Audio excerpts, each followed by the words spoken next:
मैं यह कह रहा हूं कि आखिर किसी भी समस्या का, मैंने बहुत सारे रिपोर्टर्स को देखा है अलग अलग विषयों पर बात करते हुए, लेकिन वो समाधान नहीं बताते हैं। हमारे श्री प्रशांत किशोर जी गांव गांव में दौरा कर रहे हैं, अपनी बातों को रख रहे हैं, तो वो एक चीज जरूर कहते हैं कि किस प्रकार के व्यक्ति का चुनाव होना चाहिए। यह गंभीर विषय है जिस पर हमको ध्यान से सोचना चाहिए। ना मेरी मंशा है कि मैं राजनीतिक बन करके कोई पद पाऊं या किसी प्रकार का, और आप भी मत रखना। जो जहां भी हैं देखिए कि कौन सा ऐसा व्यक्ति है जो समाज को सही गति दिशा दे सकता है। नमस्ते, उम्मीद करते हैं कि होली हमारे सभी भाई तरीके से मनाए होंगे। आज एक विषय जिस पर मैं बात करना चाहता हूँ वो बहुत ज़रूरी है हम सबों के लिए, वो है नेतृत्व का चुनाव, कि हम लोग अपना नेता किस प्रकार से चुनें।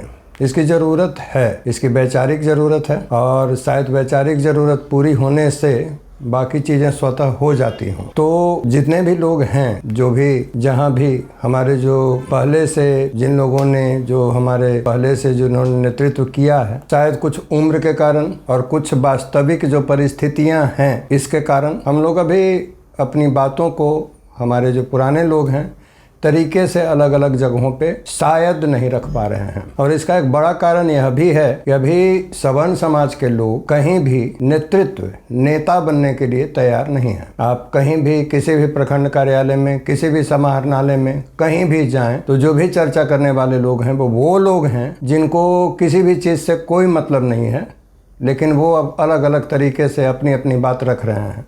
लेकिन सवर्ण समाज के जो लोग हैं उनका ध्यान शायद इस ओर नहीं है, या वो इसकी ज़रूरत नहीं समझते, या इसका मौका नहीं समझते। मैं नेतृत्व का मतलब यह नहीं कह रहा हूँ कि आप मुखिया और जिला परिषद सदस्य और विधायक और MP और मुख्यमंत्री और प्रधानमंत्री ही बने। मैं यह कह रहा हूँ कि आखिर किसी भी समस्या का, मैंने बहुत सारे रिपोर्टर्स को देखा है अलग अलग विषयों पर बात करते हुए, लेकिन वो समाधान नहीं बताते हैं। मैं बहुत सारे चैनल्स को देखता हूं तो समाधान नहीं बताते हैं। जैसे अभी हमारे श्री प्रशांत किशोर जी गांव गांव में दौरा कर रहे हैं, अपनी बातों को रख रहे हैं, तो वो एक चीज़ जरूर कहते हैं कि देखिए, आप चुनाव के समय में सतर्क रहिए। आप गलत लोगों को चुनिएगा तो फिर आप अपनी बात कैसे कह पाइएगा। और इसमें कोई OBC, SC, ST किसी को भी उन्होंने अलग नहीं किया है, और सारे लोग उनकी बातों को सुनते हैं। वो हमारे ही सवर्ण समाज के ही हैं, और बिल्कुल उनका उदाहरण लिया जा सकता है कि पूरे भारत ने उनको सुना है, और वहाँ किसी भी प्रकार का कोई जातीय कुव्यवस्था नहीं रहा है। और जहाँ भी लगभग उनका इंटरव्यू प्रकाशित होता रहता है, प्रसारित होता रहता है, आप देखे होंगे अनेक चैनलों में, और बहुत घुमा फिरा करके भी उनसे पूछा जाता है, लेकिन वो एक बात पर दृढ़ रहते हैं कि हमको किसी भी कीमत पर चुनाव के समय लोगों का सही चुनाव करना चाहिए। वो हर जाति, हर वर्ग के लोगों से यह अपील करते हैं, और उनकी बातों को लोगों ने ध्यान से सुना है। राष्ट्रीय स्तर पर भी पार्टियों ने, क्षेत्रीय पार्टियों ने, अलग अलग राज्यों ने, हमारे बिहार में भी मुख्य पार्टियों ने उनका फ़ायदा उठाया है। और अभी जो बिहार के परिप्रेक्ष्य में मैं कह रहा हूँ कि RJD और जदयू को उन्होंने ही एक किया था, ये उनकी ही कोशिश थी कि महागठबंधन शब्द उन्होंने ही बताया और ये बनाया था। बाद में अभी जो आप राजनीति देख रहे हो कहाँ से निर्देशित हो रहा है या क्या किसका अंदरूनी मामला है, इन चीज़ों से हमें लेना देना नहीं। और हम लोगों को ये चाहिए कि अपने सवर्ण समाज के लोगों से मेरा खास करके यह अपील है कि हम लोग अपने लोगों को जो पंचायत स्तर से लेकर के राष्ट्रीय स्तर तक नेतृत्व कर सकें, उनका चुनाव करना चाहिए।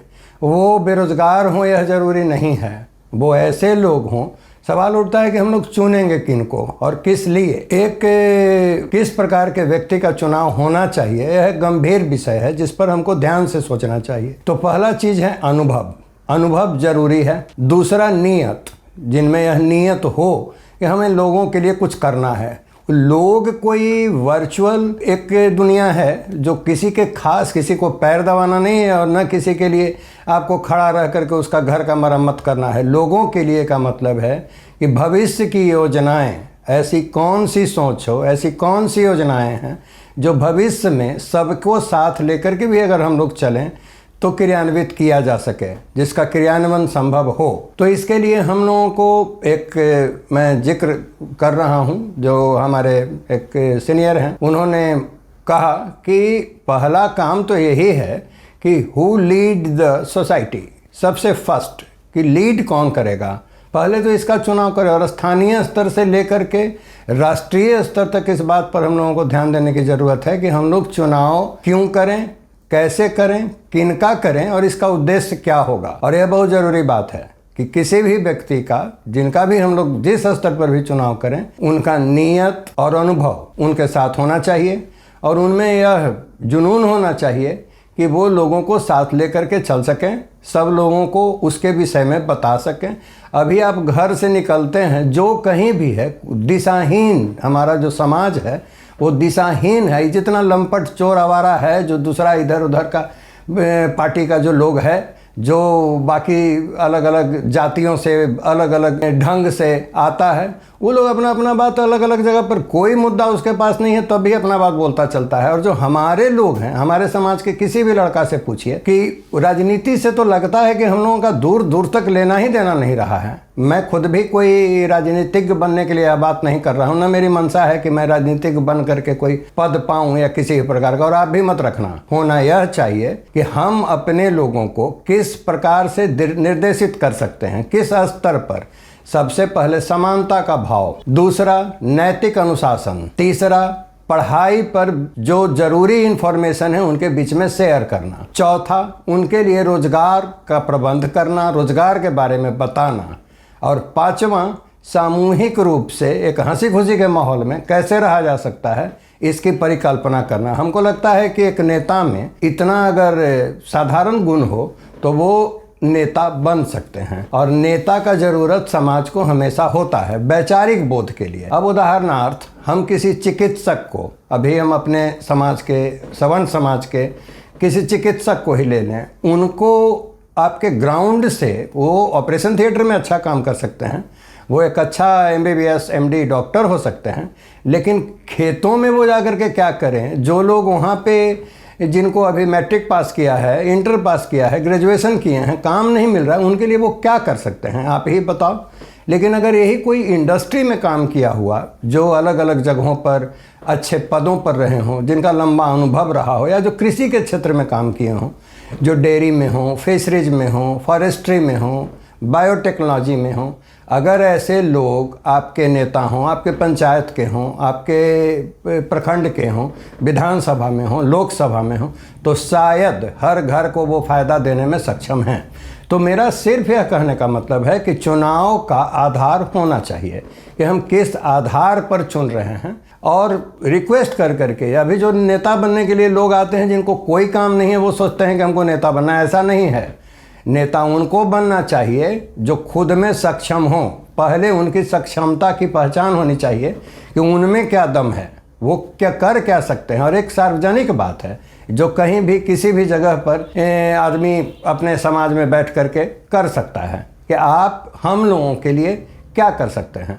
हमारे भी गांव में, हमारे समाज में बहुत सारे लोगों से हम लोग मिले हैं।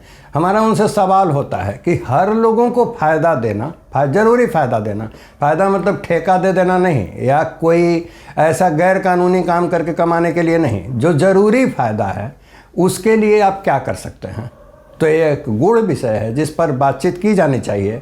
और ये ज़रूरत हमारे समाज का है कि हम लोग सही ढंग से सही लोगों को खुद से चुनें और उनको कहें। ज़रूरी नहीं है कि वो हमसे कहने आएंगे। आप जो जहाँ भी हैं, देखिए कि कौन सा ऐसा व्यक्ति है जो समाज को सही गति, दिशा दे सकता है और जिसके मन में लोगों के लिए एक आम भावना हो, जो लोगों से स्नेह करता हो और ज़रूरत पड़ने पर जिसकी बुद्धि का समाज उचित प्रयोग कर सकता हो। इन चीज़ों की ज़रूरत है। अब चुनाव करते समय इस बात का ध्यान रखना है कि हमको किसको चुनना है। जैसे एक अपराधी को, एक सिपाही को, एक शिक्षक को, एक अकाउंटेंट को, या एक वैसे इंडस्ट्री में काम करने वाले व्यक्ति को जिसने अलग अलग प्रदेशों में रह करके अलग अलग कंपनियों में अलग अलग विभागों में काम किया हो। तो इस पर ध्यान देने की ज़रूरत है। एक अपराधी अपने बारे में बताएगा कि किस प्रकार से खुद को फ़ायदा पहुंचाया जा सकता है। एक सिपाही बताएगा कि किस प्रकार से बंदूक चलाई जा सकती है, चूँकि उनका माइंडसेट फिक्स है। लेकिन एक शिक्षक हो सकता है कि बहुत सारे लोगों का अनुभव, बहुत सारे अलग अलग जगहों का अनुभव आपको बता सकते हैं, बहुत सारे विद्यार्थियों का अनुभव आपको बता सकते हैं। एक इंडस्ट्री में काम करने वाले व्यक्ति जो अलग अलग जगहों पे काम किए हैं, अलग अलग विभागों में काम किए हैं, उन अलग अलग लोगों से मिले हैं, उनके पास एक गहरा अनुभव होता है जिसका फ़ायदा हमारे समाज को मिल सकता है। और एक चीज़ खास करके बता रहे हैं कि झिझक को दूर कीजिए, झिझकिए नहीं किसी से भी बात करने में। हमारे समाज में एक बात है कि वो मांगने में और किसी से कुछ भी रिक्वेस्ट करने में झिझकते हैं। तो मांगना तो कुछ नहीं है, लेकिन ज्ञान मांगना पड़ेगा, एक्सपीरियंस मांगना पड़ेगा, साझा करना पड़ेगा, और तब वो बताएंगे। किसी को निरर्थक परेशान करने का मैं बात नहीं कर रहा हूँ, लेकिन अपने लोगों से जो जहाँ भी हैं, आपको लगता है आप पंचायत स्तर पर हैं या विधानसभा स्तर पर हैं या लोकसभा स्तर पर हैं, जिस व्यक्ति के बारे में आप जानते हैं कि लगता है कि उनसे मिलेंगे तो कुछ अच्छा सीखने को मिलेगा, तो ज़रूर मिलिएगा। इसमें कभी भी संकोच न कीजिएगा, क्योंकि इसकी ज़रूरत है। और धीरे धीरे एक सामूहिक सांगठनिक प्रबंधन होता चला जाएगा, जिसकी ज़रूरत अभी हमारे समाज को है। धन्यवाद।